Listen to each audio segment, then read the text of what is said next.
2019 नंतर जर समजा तुम्ही महाराष्ट्राचं वातावरण पाहिलं तर सगळ्यात चिखल झालेलं आहे महाराष्ट्रामध्ये. मी मध्यंतरी एका कुठच्याही कार्यक्रमामध्ये गेलो होतो. त्या कार्यक्रमामध्ये मला असं वाटतं विधानसभेत गेलो होतो. माणिक बाळासाहेबांच्या तैलचित्राचं अनावरण होतं. मला समोर बसलेले लोक जे होते ते कोण कुठच्या पक्षाचे हेच कळत नव्हतं. बसलेले सगळे आमदारच होते. मध्यंतरी मला एक होतं पुण्यात, ते तुमचं नाट्यसंमेलन होतं ना,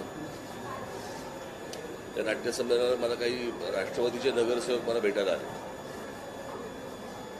आल्यावर त्यांना मी विचारलं, म्हटलं 5-6 जण होते. म्हणाले आम्ही राष्ट्रवादीचे नगरसेवक. मी त्यांना विचारलं कुठल्या? ते 3 जण बोलले आम्ही पवार साहेबांचे. दोघे बोलले आम्ही अजित पवार गटाचे. इतका मेस झालेला आहे. अशा प्रकारचं वातावरण मी कधी महाराष्ट्रामध्ये आजपर्यंत कधी पाहिलं नाही. महाराष्ट्राच्या जनतेनेही कधी पाहिलं नाही. आणि माझ्या भाषणामधनं किंवा माझ्या बोलण्यामधनं सतत असं की लोकांनी, जनतेने यांना वटणीवरती आणलं पाहिजे.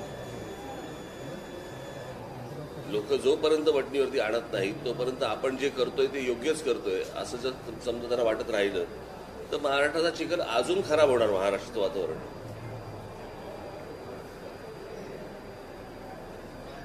आणि हे जर मला असं वाटतं सुधारवायचं असेल, पूर्ववत महाराष्ट्र जर करायचं असेल तर लोकांनी, जनतेने या गोष्टींचं भान ठेवणं गरजेचं आहे. म्हणजे आपण नुसतंच नरेंद्र मोदी देशाचे पंतप्रधान व्हावेत असं वाटणं ठीक आहे, पण खालच्या लेवलला ज्या प्रकारचं राजकारण सुरू आहे असं जर समजा एका व्यक्तीच्या नावाने जर खाली सगळा बेस होत राहिला तर हे काही पोषक चांगलं वातावरण नाही.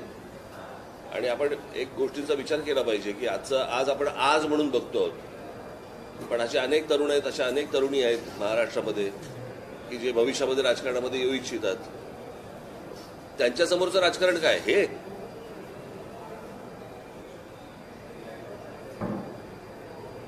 असं जर समजा त्यांना वाटायला लागलं, आज तुमच्या टेलिव्हिजन चॅनलवरती ज्या प्रकारची लोक येऊन बोलत असतात, जे तुम्ही दाखवत असता आणि तुम्ही दाखवता म्हणून ते बोलतात,